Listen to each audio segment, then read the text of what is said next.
Ito po ang DTF machine dito sa Robinson Novaliches. Ako po si Felix Marada, DTF operator ng Honjet.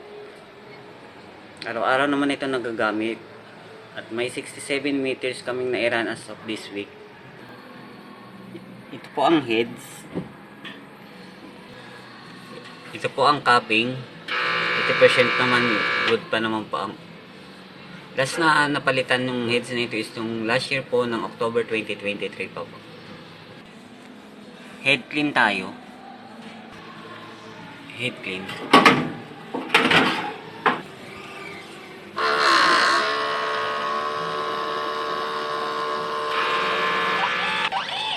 Punasan ng wiper after head clean. Nozzle check.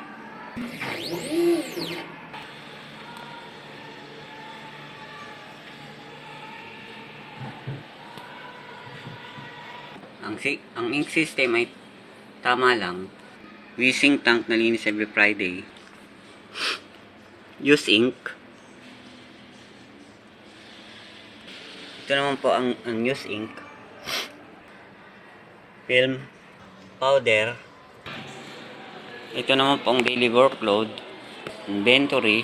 Weekly consumption. Nakagamit tayo ng isang white at isang powder.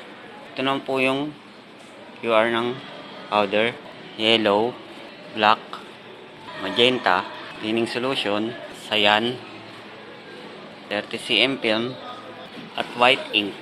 Ito naman po yung daily monthly maintenance checklist. Maraming salamat po.